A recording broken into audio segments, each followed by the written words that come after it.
Hello everyone. Once again, I welcome you all in my YouTube channel that is Eco Simplified. Last video में हमने chapter number 4 के जो है हमारा strategy of industrial growth 1947 to 1990 के कुछ topics cover कर लिए थे। आज जो टॉपिक कवर होगा वो लास्ट टॉपिक है इस चैप्टर का, that is small scale industries के बारे में हम पढ़ेंगे। इससे पहले हमने इंडस्ट्री का इंट्रोडक्शन देखा है, इंडस्ट्री क्यों इम्पॉर्टेंट है ग्रोथ के लिए वो देखा है, पब्लिक सेक्टर का इंटरफेरेंस देखा है, क्यों ज़रूरी था, क्यों पब्लिक सेक्टर को सामने आना पड़ा था। लास्ट टॉपिक जो देखा था लास्ट वीडियो में वो था इंडस्ट्रियल पॉलिसी रिजोल्यूशन, जो कि एक डिक्लेरेशन है स्टेट की तरफ से, उसका रोल क्या होगा इंडस्ट्रीज़ के डेवलपमेंट में। आज इस टॉपिक के साथ यानी स्मॉल स्केल इंडस्ट्रीज़ के साथ ये चैप्टर हमारा यहीं ख़त्म हो जाएगा, जो कि आप जैन एंड ओरी की बुक से पढ़ रहे हैं। वैसे ये जो नोट्स हैं जो आप पीपीटी में देख रहे हो, ये काफ़ी सारे बुक्स को मिला के बनाए गए हैं, पर बेस हमने लिया है चैप्टर वाइज जैन एंड ओरी की बुक का। बाकी ये पूरा वीडियो ध्यान में रख के बनाया गया है एनसीईआरटी और सीबीएसई के सिलेबस को। आगे बढ़ते हैं हम इसी वीडियो में और आगे चलते हैं स्मॉल स्केल इंडस्ट्रीज़ के बारे में पढ़ते हैं। तो स्मॉल स्केल इंडस्ट्रीज़ वो इंडस्ट्रीज़ होती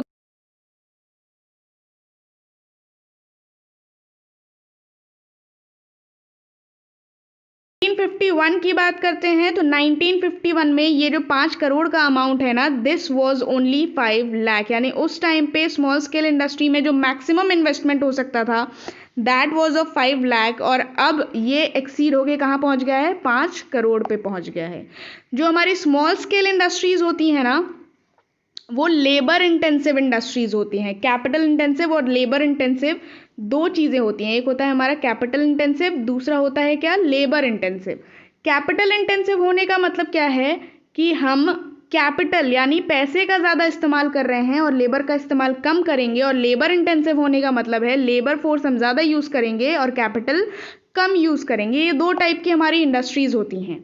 नाउ अब अगर हम बात करते हैं स्मॉल स्केल इंडस्ट्रीज़ की, तो क्योंकि ब्रिटिशर्स जब इंडिया छोड़ के गए थे उस टाइम पे कैपिटल डेफिशिएंसी थी इकोनॉमी में। क्या थी, कैपिटल की डेफिशिएंसी, पैसा कम था इकोनॉमी में और लेबर सरप्लस था, यानी लेबर ज़्यादा था। इस वजह से भी हमने किस पे फोकस किया कि जो चीज़ हमारे पास सरप्लस में है उसका यूज़ करेंगे हम और उससे बेनिफिट लेने की कोशिश करेंगे, और इसी चीज़ को ध्यान में रखते हुए स्मॉल स्केल इंडस्ट्रीज़ बनाई गई which were labour intensive not capital intensive. ठीक है, तो अब आगे बात करते हैं कार्वी कमेटी, जो कि बहुत इंपॉर्टेंट है। 1955 में कार्वी कमेटी बनी थी, जिसको हम village and small scale industry committee भी बोलते हैं।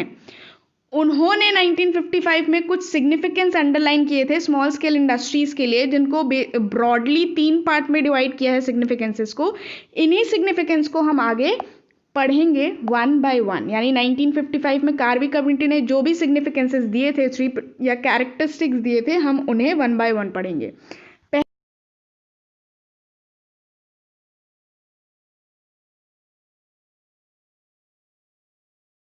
फ्रेंडली, ठीक है, स्मॉल स्केल इंडस्ट्री क्योंकि लेबर इंटेंसिव है इसलिए वो एम्प्लॉयमेंट फ्रेंडली होगा। लेबर इंटेंसिव क्यों, क्योंकि हमारा जो सरप्लस था, लेबर हमारे पास सरप्लस में था तो हम उसी का यूज़ कर रहे थे, कैपिटल का यूज़ कम कर रहे थे। ठीक है, क्योंकि मैक्सिमम इन्वेस्टमेंट कितने का था, 5 लाख का था।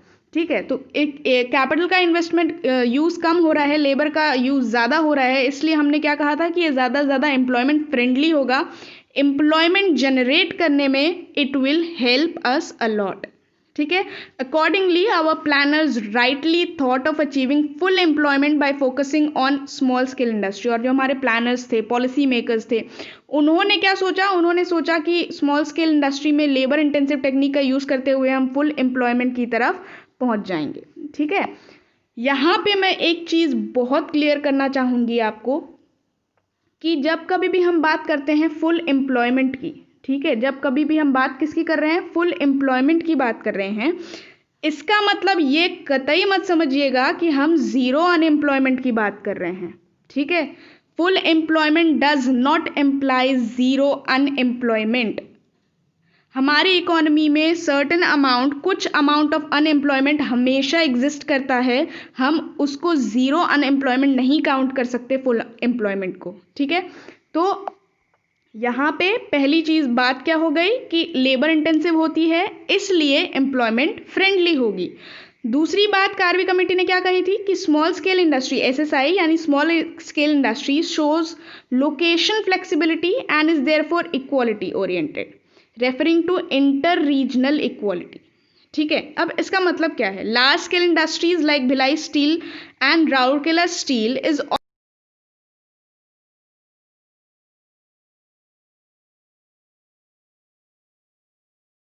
industry is very huge. Its transportation from one distance place leads to high cost of transportation. Small scale industries on the other hand show locational flexibility. It is therefore equality oriented, contributing to balance regional growth.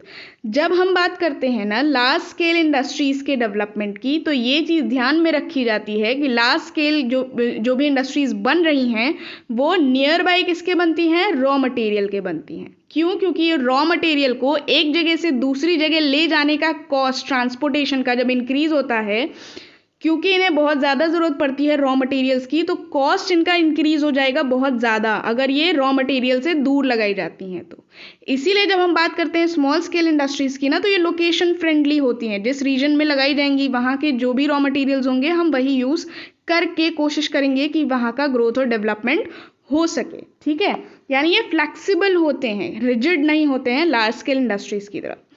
Third point जो यहाँ पे है, small scale industry need small investment and therefore equity oriented, refer to equality across different sections of society. यानी इनमें investment कम लगता है।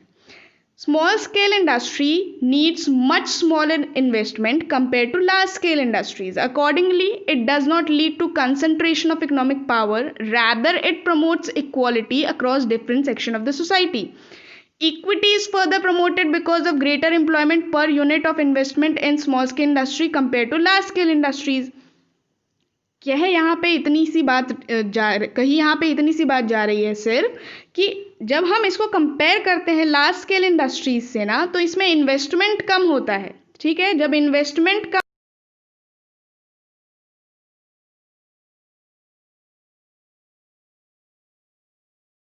आएगी, छोटे छोटे टुकड़ों में पावर्स बटी रहेंगी। जब पावर का कंसंट्रेशन नहीं होगा तो उसका मिसयूज भी नहीं होगा, ठीक है। तो इससे क्या होगा, इक्वालिटी आएगी, ठीक है। एम्प्लॉयमेंट की opportunity per unit of investment बढ़ जाएगी, मतलब इन्वेस्टमेंट जहां जितना होगा उतनी ही कितनी होगी, एम्प्लॉयमेंट हमारी जनरेट होती चली जाएगी। कहीं पे भी कोई भी दिक्कत नहीं आ पाएगी। ये 3 पॉइंट किसने कहे थे, कार्वी कमेटी ने कहे थे, ठीक है। कब, 1955 में, राइट।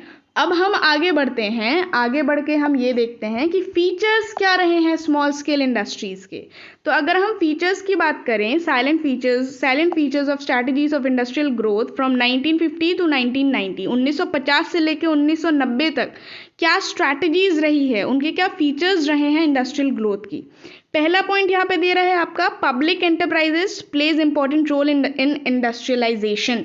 पब्लिक एंटरप्राइजेस जो थे, यानी पब्लिक एंटरप्राइजेस कौन, पब्लिक सेक्टर एंटरप्राइजेस कौन है, जिनको गवर्नमेंट ओन करती है, उनका बहुत बड़ा रोल था, सेंट्रल रोल, मेजर रोल उन्होंने अदा किया है इंडस्ट्रियलाइजेशन के डेवलपमेंट में इस स्पेसिफिक टाइम ड्यूरेशन में 1950 से 1990 के दशक में। प्राइवेट एंटरप्राइजेस की बात करें तो सेकेंडरी रोल उन्होंने पे किया है और लाइसेंस राज में रहते रहते पे किया है, यानी लाइसेंसिंग पॉलिसी जो पिछली वीडियो में हमने पढ़ी थी वो भी आपको याद होगी कि लाइसेंसिंग पॉलिसी उनके लिए बनाई गई थी, ठीक है। तो सेकेंडरी रोल उन्होंने पे किया, that to under licence Raj. Third point यहाँ पे दिया गया है, industrialisation was focused on import substitution. अब यहाँ वर्ड आ रहा है इंपोर्ट सब्स्टिट्यूशन। तो इंपोर्ट सब्स्टिट्यूशन क्या होता है, इंपोर्ट सब्स्टिट्यूशन ये होता है कि जो भी गुड्स और सर्विसेज हम बाहर की कंट्रीज से अपनी कंट्री के अंदर मंगा रहे हैं, यानी इंपोर्ट कर रहे हैं, वो हमें बाहर से मंगाने की ज़रूरत ना पड़े, हम उसे अपनी कंट्री के ही अंदर क्या करेंगे, प्रोड्यूस करेंगे। That is what import substitution. Import को सब्सटीट्यूट कर देना, हटा देना, उसका ऑल्टरनेटिव ला देना, what that is called import substitution. ठीक है, तो फोकस किस पे था हमारा, इम्पोर्ट सब्सटीट्यूशन पे फोकस था। अब ये इम्पोर्ट सब्सटीट्यूशन हमने इम्प्लाई कैसे किया, हमने लगाया कैसे, heavy duties on import. Import पे हैवी ड्यूटीज लगा दी कि इम्पोर्ट अगर कोई चीज़ आप कराते हो तो आपको बहुत सारा ड्यूटीज देना पड़ेगा, पैसे देना पड़ेंगे, टैक्सेस देने पड़ेंगे। ठीक है, इम्पोर्ट कोटा फिक्स कर दिए गए। इन दो तरीकों से क्या हो गया, इम्पोर्ट सब्सटीट्यूशन को रेगुलेट किया गया। ठीक है, अब लार्ज स्केल इंडस्ट्रीज जो होती हैं ना, वो यूज़ क्यों होती हैं, इंफ्रास्ट्रक्चरल बेस तैयार करने के लिए। ठीक है, इंफ्रास्ट्रक्चरल बेस मतलब ट्रांसपोर्टेशन, कम्युनिकेशन, बैंकिंग, फाइनेंस, इन सारी चीज़ों को किसी भी कंट्री में स्ट्रॉन्ग करने के लिए हमें लार्ज स्केल इंडस्ट्रीज की ज़रूरत पड़ती है। जबकि एम्प्लॉयमेंट और इक्विटी को प्रमोट करने के लिए स्मॉल स्केल इंडस्ट्रीज की ज़रूरत पड़ती है। ये क्या थे, ये फीचर्स थे आपके इंडस्ट्रियल पॉलिसीज़ के। टाइम ड्यूरेशन याद रखिएगा, 1950 से 1990, फ्रॉम 1950 टू 1990। अब हम देखेंगे ये सारी जो इंडस्ट्रियल पॉलिसी आपने पढ़ी 1950 से 1990 की, इनका इम्पैक्ट क्या पड़ा, क्या पॉजिटिव इम्पैक्ट पड़ा और क्या नेगेटिव इम्पैक्ट पड़ा। तो आगे बढ़ते हैं। इम्पैक्ट की अगर हम बात करें तो गुड इम्पैक्ट क्या पड़ा था हमारा, growth got a big push, यानी ग्रोथ जो हुई थी हमारी, ठीक है, उसको बिग पुश मिला था। बिग पुश किस चीज़ का मिला था, इन्वेस्टमेंट का मिला था। Industrial output recorded a significant rise, this was about 6% annual increase in output during the period of 1950 to 1990। ठीक है, यानी 1950 से 1990 की बात करें तो उस टाइम पे हमारा जो एनुअल आउटपुट होता है उसमें 6% का इंक्रीमेंट हुआ था। ठीक है, डाइवर्सिफिकेशन इन इंडस्ट्रियल सेक्टर, इसका क्या मतलब है, there was a marked diversification industrial sector. The then sunrise industry, electronics in particular, marked its emergence in domestic economy. यानी बहुत अलग अलग फील्ड में इंडस्ट्रियलाइजेशन शुरू हो गया था। इलेक्ट्रॉनिक्स की फील्ड में हो गया था, बाकी अलग अलग फील्ड्स में भी क्या हो रहा था, लोग सामने आ रहे थे, प्लेयर्स सामने आ रहे थे, इन्वेस्टमेंट हो रहा था, आउटपुट बढ़ रहा था।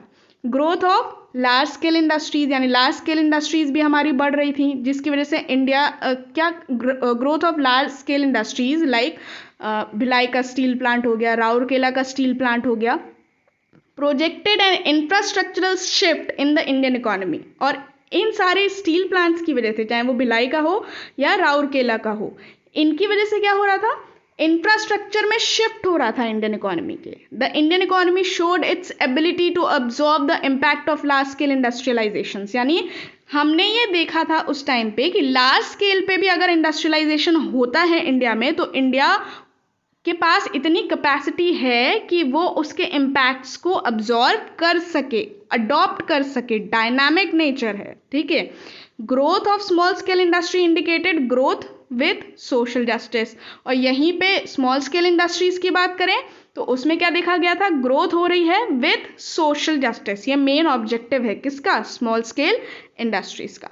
अगर हम ये गुड इम्पैक्ट को ब्रीफली देखें, the overall growth pattern in economy showed a marked thrust on socialist pattern of society. Goals of 5-year plan emerged as key parameters of growth and development, that is growth, employment, modernization, equity and self reliance. कहने का मतलब सिर्फ इतना है कि जितने भी 5-year plans बनाए गए उनमें जो जो भी गोल था हमारा कि हम सेल्फ रिलायंस होंगे, यानी खुद अपना इंपोर्ट सब्सटीट्यूशन करेंगे, इक्विटी बढ़ेगी, एम्प्लॉयमेंट जनरेट होगा, मॉडर्नाइजेशन होगा, उस पर हम कहीं ना कहीं आगे बढ़े थे।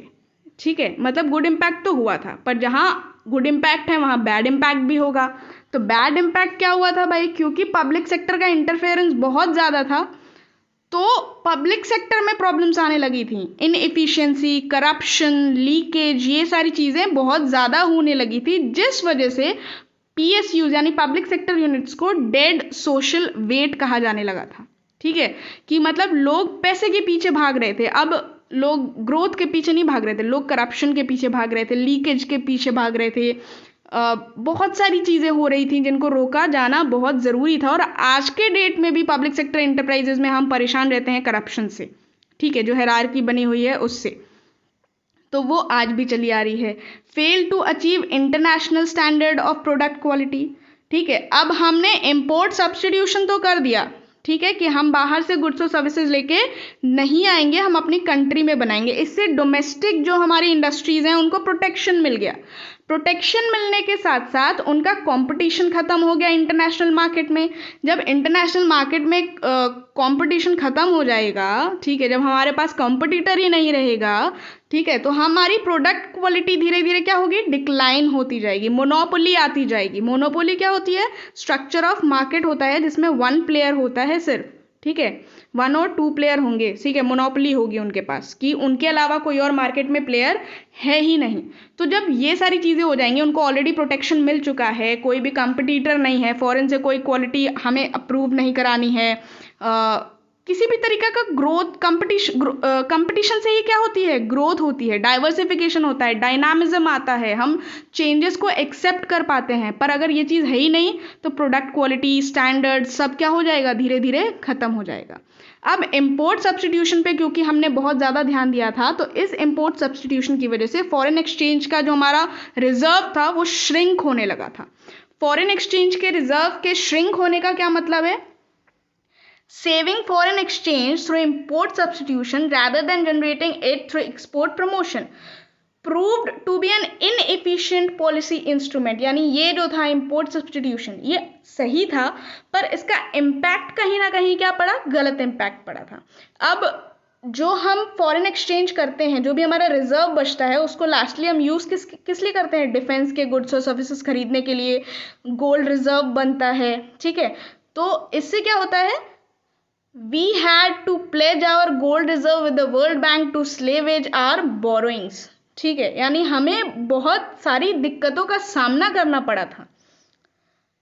किस वजह से, सिर्फ और सिर्फ इंपोर्ट सब्स्टिट्यूशन की वजह से, जिसकी वजह से क्या होता, फॉरेन एक्सचेंज रिजर्व जो हमारा है वो श्रिंक होने लगा था, कम होने लगा था। With the passage of time bad effects of the strategy of industrialisation started overshadowing the good effect, so much so that the government was compelled to revisit the entire strategy of economic growth.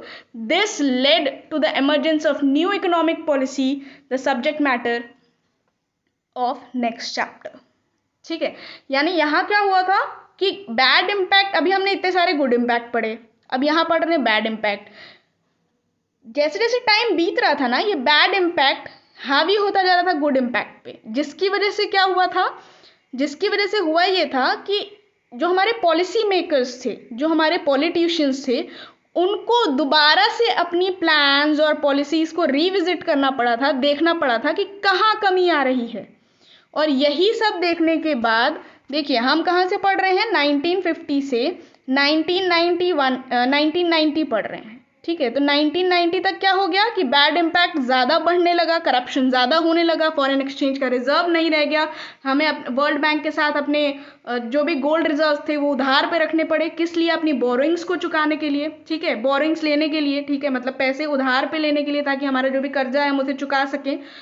तो इतनी सारी चीज़ें हो रही थी कि अब government ने जब पूरी प्लान्स और पॉलिसीज़ को दोबारा से देखा कि कहाँ कमी आ रही है, तब नींव रखी गई न्यू इकोनॉमिक पॉलिसी की, ठीक है, जिसमें आप पढ़ोगे लिबरलाइजेशन, प्राइवेटाइजेशन और ग्लोबलाइजेशन, जो आप पढ़ोगे नेक्स्ट चैप्टर में, ठीक है, जिसे हम कहते हैं न्यू इकोनॉमिक पॉलिसी 1991। अब 1991 एक टर्निंग पॉइंट कहा जाता है, किसके लिए, इंडिया की इकोनॉमी के लिए, जिसको हम दो पार्ट में पढ़ते हैं, प्री 1991 और पोस्ट 1991।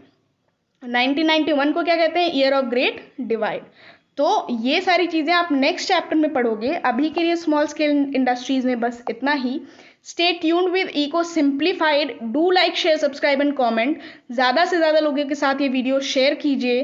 कमेंट करके बताइए मुझे कि आपको ये वीडियो कैसी लगी, ताकि मैं और अच्छे तरीके से आपको समझा पाऊँ, कहाँ दिक्कत आ रही है आपको समझने में वीडियोस, ये मैं समझ पाऊँ। Thank you very much. Stay tuned with upcoming videos.